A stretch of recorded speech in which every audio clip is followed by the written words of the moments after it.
Avoiding burnout and having a healthy work-life balance is a challenge for every entrepreneur. In this video, you will learn how to implement simple yet effective strategies to keep your Amazon business thriving while taking care of yourself. All these tips will be provided by Lisa from Getida, and if you're looking to streamline tasks like managing reimbursements in your Amazon FBA business to free up more of your time, reach out to Getida. You'll find the link below in the description. Hello, Lisa. I'm really happy to have you back on Orange Klik YouTube channel today to talk about one very important topic for Amazon sellers, which, to be honest, I don't think we have ever covered on our channel before. It's about how to avoid burnout as an Amazon seller and e-commerce business owner, especially when we are facing Q4, which is usually one of the best seasons for many sellers. So I'm happy you're here with me tonight. And before we go to the topic, could you first introduce yourself? And also let us know what is Getida doing, the company you're representing to help Amazon sellers to succeed in what they do.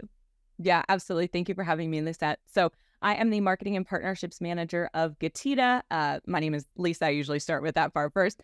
And Getida is the global leader in FBA auditing and reimbursements for Amazon sellers worldwide. So we are helping sellers to get the most back in their businesses, make you as profitable as possible, all throughout the year, but especially during and before Q4, so that your bottom line can be as healthy as possible going into the new year. So that's in short what we do. We are a performance-based business. I can talk more about the pricing at the end of the presentation, but I agree. I actually did a quick little audit of the Orange Klik YouTube channel, and there's a ton of incredible information. I love all of your interviews, but there wasn't anything really about like stress management, burnout, and I think it's super important going into Q4, and in the US, it's an election year. And I think things have really kind of steadied out post-pandemic, and the stresses of regular life and with business being busier than usual, I think folks are really starting to feel it. So I'm hoping that this is a beneficial presentation and that everybody gets at least one good key nugget takeaway. Yeah, I think it will be very interesting and useful for the sellers. And as you mentioned, we do have different videos with you on our channel from previous interviews regarding like reimbursement, different Amazon fees, some updates that Amazon is doing. We're going to have future videos coming out as well. But for today, I know you prepared some tips and some things you would like to emphasize for the sellers, because obviously Getida is attending a lot of Amazon sellers, both physically and online. So you do talk with a lot of active Amazon sellers, new ones and those experienced ones. So it's very interesting to hear what key points you have summarized for us today. So appreciate you again having me on. So quickly, the topic today is going to be 7 tips to avoid burnout in Q4. And I know I already gave a little bit of background of who I am, but I always get this question: how many conference badges do you have? You can see them over my head here. And it's just to kind of illustrate the point further that Getida is everywhere. So just to kind of communicate, I am with you guys. I may not be an entrepreneur, but I'm incredibly busy. I, in 2023, attended over 30 seller events and recorded more than 100 podcast episodes. I'm a traditional millennial with anxiety and ADHD, and am very familiar with having to constantly stave off burnout. So I just here today to kind of help share some of the practices that I've implemented to help prevent burnout and kind of find and maintain that work-life balance that we're all striving for. And the first thing I wanted to tackle was the double-edged sword of working from home. I think there are so many incredible benefits of working from home or working remotely that can also be cons at the end of the day. So I made a quick little pros and cons list. One of the pros of working from home is you have a short commute to work, right? It's right down the hall. It's downstairs. It's sometimes, I know a lot of New Yorkers have very small apartments. It's just across from the bedroom. But that can also be a con, right? For many people, especially folks with families, if you have kids, dogs, partners, the commute to work was time to yourself, time to decompress and listen to your favorite podcast, listen to music. So it's a double-edged sword, right? It's great that you can sleep in a little bit if you need to, but also you have less time to yourself.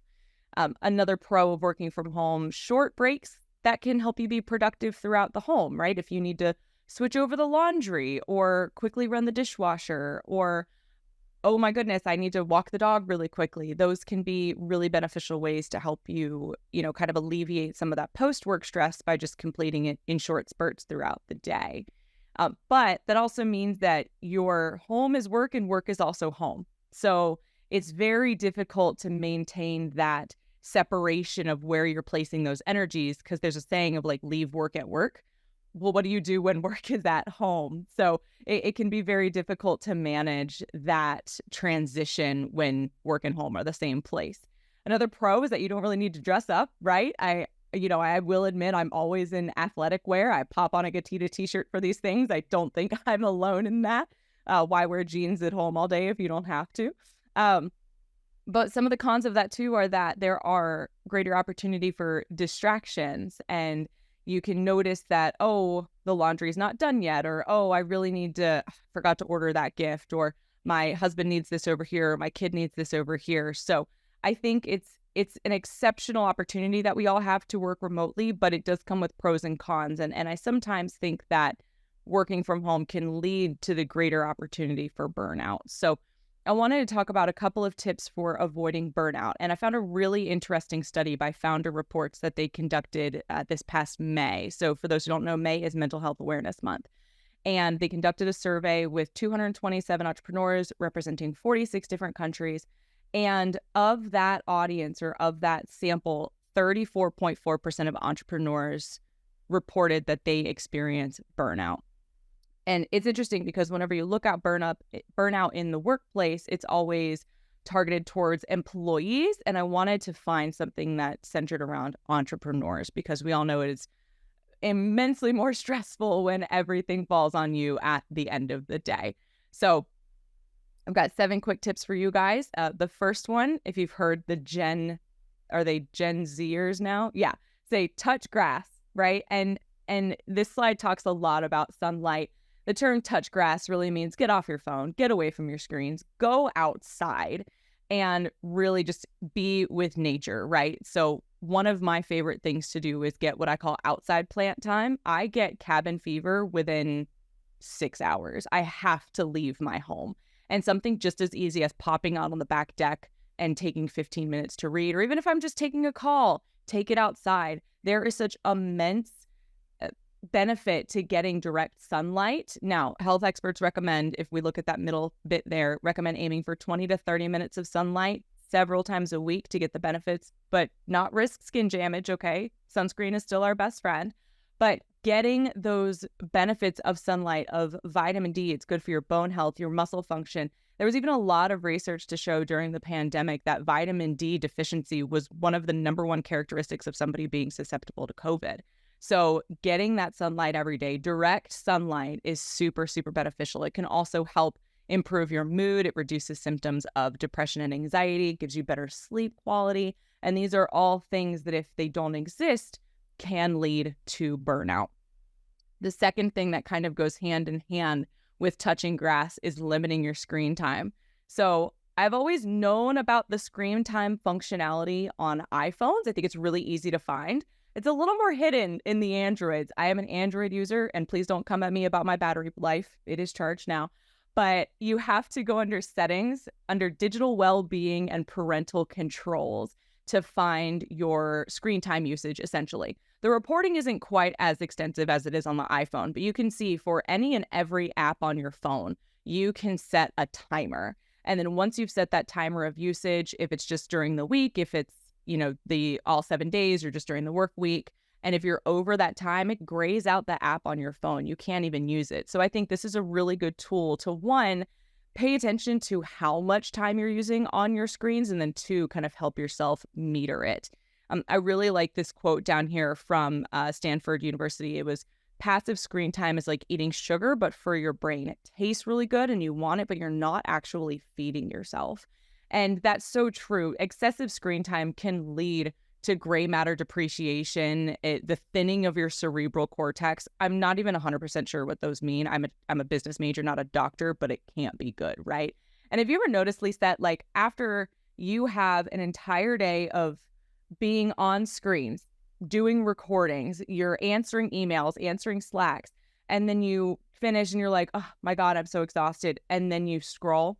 Why do we do that? That's exactly the thing. Like, instead of just going out, right? Like, I think the only time I'm not thinking about like, hey, I'm gonna pick up my phone just to do like nothing and really like relax, as you said, is the time when I physically feel that, you know, my eyes are like hurting so much from recording. But if I don't have any physical effects that are kind of like influencing me, I would say I'm picking up my phone. And that's what I'm thinking, like listening to you right now, like as an Amazon seller as well, like how much time you already spend in front of the computers in Seller Central, having meetings, going through keywords. And the thing is, I think like one thing that people are not thinking is that many different processes regarding to running an Amazon business, they're quite tiring for the eyes. It means like you really need to focus on Excel sheets, for example, or like keyword lists. So it's not really just like randomly looking at the screen. It's like, you know, being like 110% focused, right? Yeah, it's like really intense focus. And to your point too, they're researching keywords. They're probably checking out their listing on mobile and also researching their competitors on mobile. And what's so crazy about screen time is that we get that tiny dose of serotonin that wants us make it more, or makes us want it more. My goodness.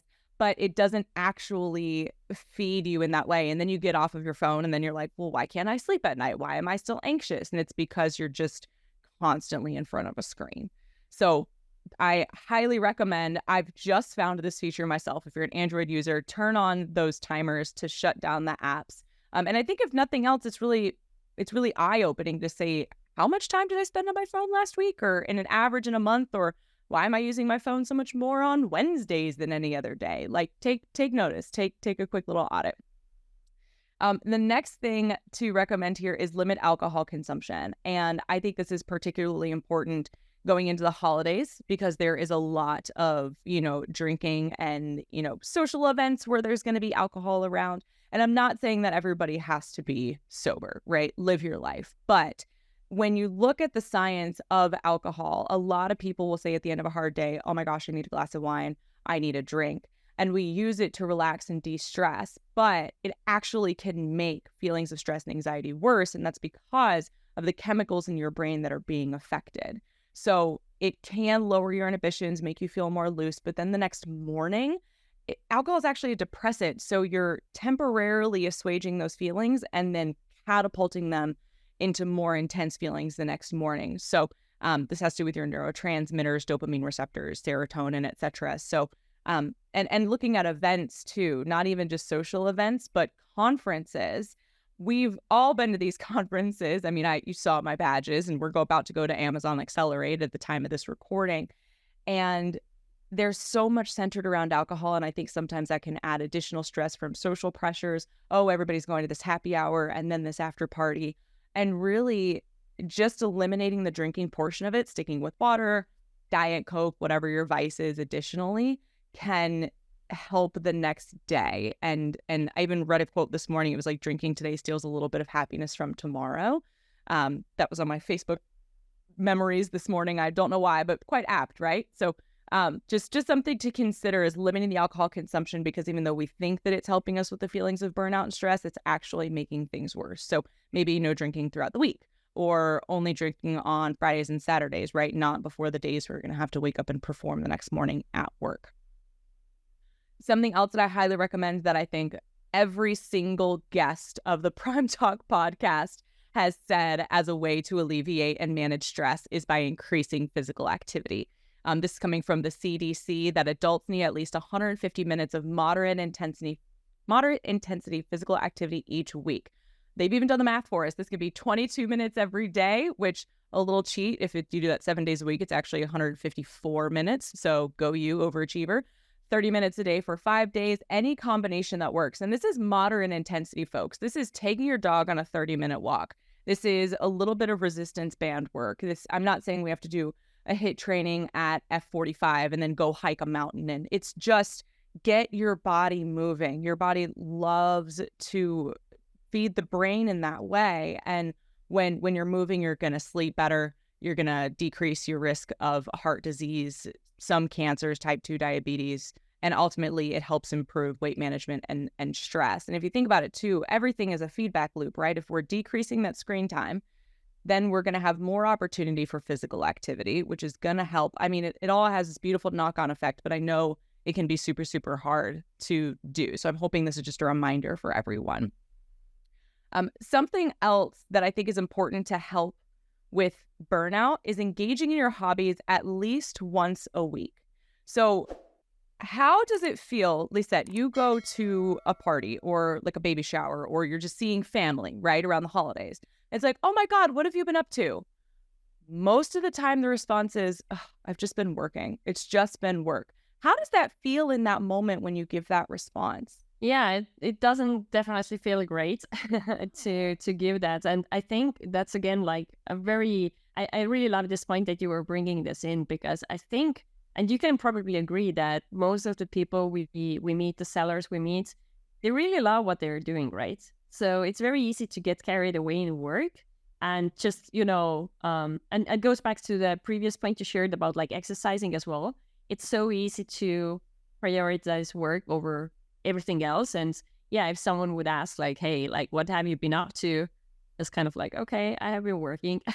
Yeah. So it's always good to have like a small thing, to have in a week, or some kind of passion. So it's a good topic to talk about with other people besides talking about work all the time. Exactly. Because the minute you're even out doing something fun and it's like, oh, what have you been up to? It's like working. You're immediately flooded with the upcoming deadline that you have, or, Exactly. oh my gosh, did I send that email? And you're roped right back into it. So I feel very strongly that when you have an identity for yourself and hobbies that you're actively engaged in outside of work, even though many entrepreneurs and sellers love what they do, and that's incredible, but you still have to have something that's just for you that has nothing to do with work. So if you are somebody who loves art museums, do you also love drawing, or maybe even like knitting or hiking? I personally love hiking, so I try to do that once a week, right? If you just have a little bit of something that you can remind yourself, hey, I've got a whole nother life outside of work, and it kind of helps reinforce that sense of self-esteem, that sense of self, that self-confidence, that you are something more than your work. So physical activities are great.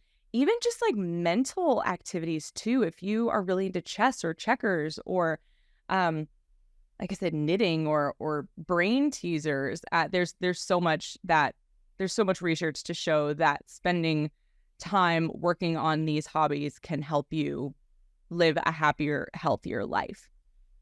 And something else too that I think helps with burnout is time blocking your calendar. We recently had Chloe Thomas with E-commerce Master Plan on the Prime Talk podcast. And she said, I kind of summarized here, but she said, one of the ways in which I manage stress is by saying no. And I do that through a lot of time blocking of my calendar. And I thought that was such a wonderful example of a gentle way to say no, because so often people don't want to say no. One of the reasons we get burnt out is that we don't want to admit that we don't have the bandwidth for something. And as the owner of a brand or a business, you kind of feel like it does all fall on you. So then at the end of the day, it's like, well, yeah, I'll go on ahead and do that. This is my business. But if everything is a priority, nothing is a priority, and you only have time for what you make time for. So time blocking your calendar can really help you stay focused and have a realistic understanding of your day. It can help control the workload and also avoid procrastination. And I love this final point here of stop context switching. It feels so impossible. I'm exhausted on the days where I'm actively responding to every Slack and Teams and email and WhatsApp. And it's like, I've done 100 things today and I've got nothing done. So when you time block your calendar, say no, delegate tasks, that can help you be more in control of your day and ultimately, again, offset that potential for burnout. And I have one little final tip here, which is do a little around the house every day. So this is a picture of a chart on my refrigerator here at home. And it has a couple of little house chores. And I feel so strongly that a cluttered home is a cluttered mind. And when I leave my office here in my house and I walk out, my office just has office things. There's nothing else that I need to access in here at any point outside of my work day. I think that's super important. Create zones within your home. Going back to my first point of it's hard to separate them, right? So create those zones. And then throughout the day, when you wake up in the morning, Lisette, we were talking this morning about how early do you get up. Some days it's earlier than others, but I always have time to switch out screen time for a tiny little house chore. So I always make my bed every morning. That's just me. My bedroom is my sanctuary. When that bed is made and the room is put together, I'm immediately at peace when I walk in there. If I ran the dishwasher the night before, I have 5 minutes in the morning before I start my workday to unload the dishwasher and make life for future Lisa easier. So I really love this template. I'm happy to send the link to it to anybody. But just having a quick little easy checklist so that we can take advantage of one of those pros of working from home, which is being able to accomplish small tasks throughout the day. Because I feel like whenever we work all day and then we have dinner with our families, our spouse, whomever, scroll or watch our shows, and then go to bed and handle nothing throughout the day, it is impossible to decompress on the weekend when you have a mountain of laundry, yard work, cleaning.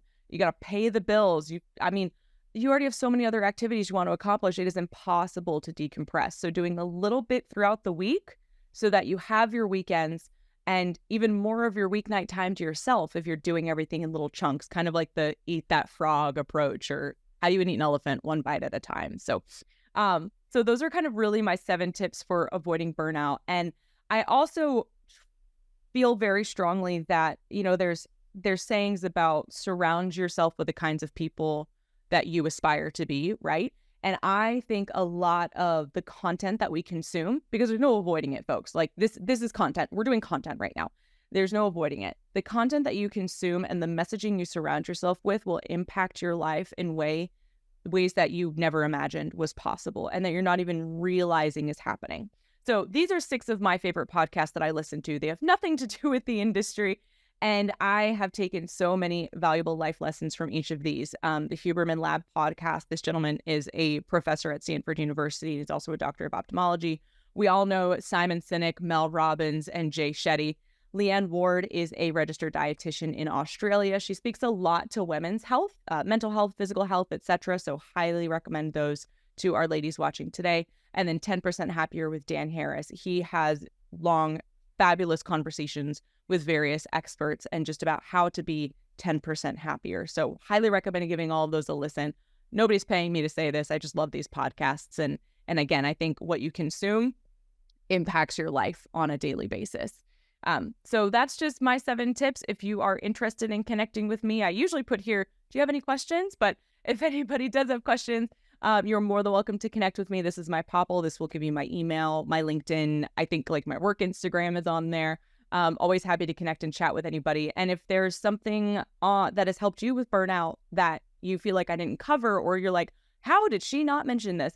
Please message me. I would love to talk with you about it and see maybe also if you took something away from this that was beneficial. So Lisette, that is my list. Oh, well, thank you so much. And also, if someone has to share about their experience, what they're doing in terms of keeping themselves healthy mentally and physically, they can also leave comments under this video, because Lisa will see those comments as well. And we can share each other's, we can read each other's experiences. And yeah, I think it's just a very nice timing to go over this topic.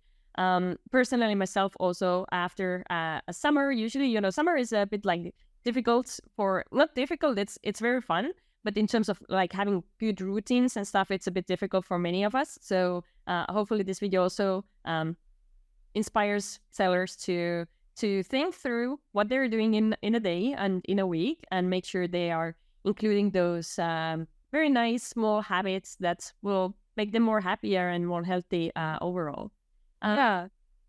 So Lisa, you gave very good podcast recommendations, which, as you said, are not related to the industry itself. But also previously you mentioned a little bit about your own podcast you're doing. So maybe can you introduce a little bit what you're doing with your podcast? What's the name and what's the best way to kind of watch you or hear you as well?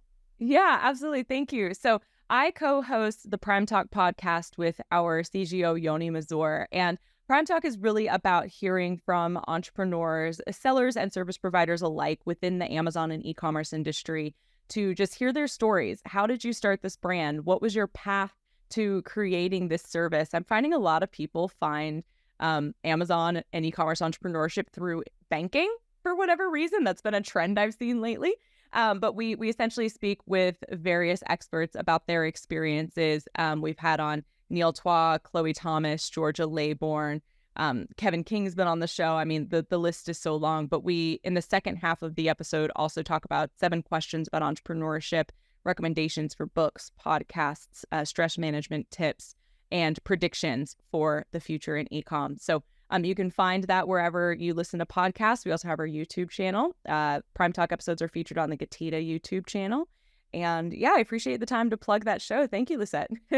Yeah, you're welcome. I always love what Getida is doing for Amazon sellers and for the community. They're really into making sure Amazon sellers are doing well with their business, but also outside of the business. And maybe now it's also a good time to go over what's kind of the main topic, how Getida is helping Amazon sellers to run their business more efficiently.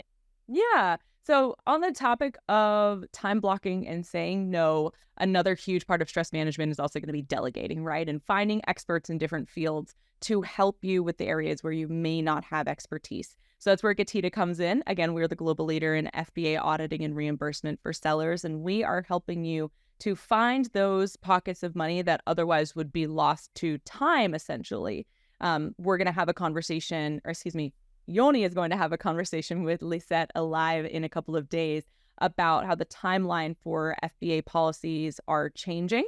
And there's a great opportunity for sellers to recoup a lot of money between now and October 23rd. And if you don't act, there's opportunity for significant loss. So that's just a little bit about what's to come. But essentially, we are a huge supporter of the Amazon community. We're constantly sponsoring virtual and in-person events alike. You can check out where we are next at getida.com/events. We have an award-winning dashboard that helps sellers to manage their reimbursements and a dedicated team of claims specialists that are part of our secret sauce to having the highest recovery rate in the industry of over 90% successfully closed claims.